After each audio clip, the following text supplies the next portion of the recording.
8 years, we had a president who shared these beliefs. You just heard it. President Clinton's economic plan asked the wealthiest Americans to pay a little bit more so we can reduce our deficit and invest in the skills and ideas of our people. And at the time, the Republican Congress and a certain Senate candidate by the name of Mitt Romney said Bill Clinton's plan would hurt the economy and kill jobs. Sounds familiar, doesn't it? Turns out his math was just as bad back then as it is now.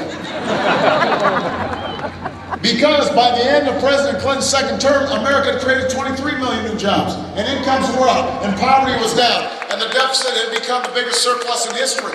So, New Hampshire, we know our ideas work. We've tried them, and they worked. They worked for middle-class families. They created strong and sturdy ladders into the middle class for everybody who's willing to carry out their responsibilities. Now, just like we've tried our ideas, the other side, they've tried their ideas. We gave those a shot after Bill Clinton left. We had 8 years to test their ideas, to test Governor Romney's ideas. For most of the last decade, we tried giving big tax cuts to the wealthiest Americans. We tried letting insurance companies and oil companies, Wall Street, do whatever they please, giving them free license. And what do we get? Falling incomes, record deficits, the slowest job growth in half a century, and an economic crisis that we've been cleaning up after ever since. So let me get this straight. We tried our ideas, they worked. Middle class grew, America prospered, deficits became surpluses. We tried their ideas. Incomes went down, deficit blew up, massive financial crisis we're still cleaning up. Now this poses a dilemma for Governor Romney. But he's a very talented salesman. And in this campaign, he has tried as hard as he can to repackage the same old ideas and pretend they're new. In fact, he's offering them up as change. Says he's the candidate of change. Now, let me just say this. We know what change looks like. And what he's selling ain't it.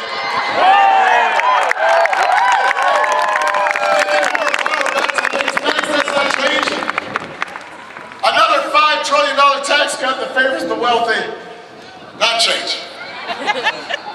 Refusing to answer questions about the details of your policies till after the election's over, that's definitely not change. That's the oldest trick in the book. Ruling out compromise, pledging to rubber stamp the Tea Party's agenda in Congress, not change. Changing the facts when they're inconvenient to your campaign, that's not change. At least not the kind of change you want out of your president. New Hampshire, after 4 years as president, you know me. Part of this election is not just about policy. It's also about who do you trust? You know? Yes! Yeah, the fact is, what you know about me is I mean what I say and I say what I mean.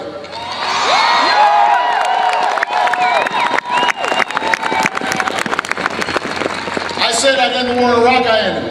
I said I'd pass health care reform, I passed it. I said I'd repeal, don't ask, don't tell, we repealed it.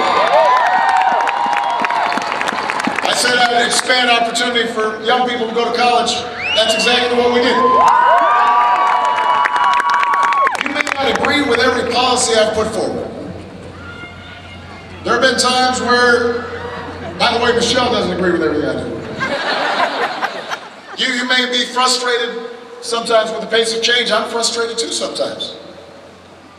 But you know where I stand. You know what I believe. You know I tell the truth. And you know that I will fight for you and your families every single day as hard as I know how.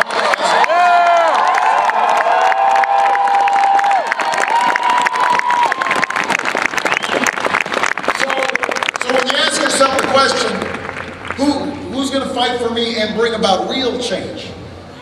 You know that I know what real change looks like. Because I fought for it alongside you. I've got the scars to prove it. I've got the gray hair to show for it. After all we've been through together, we can't give up now. So let me tell you the change we need for the next 4 years. Change is a country where every American has a shot at a good education. You know, government can't do it alone. Parents have to parent. Students, you have to study.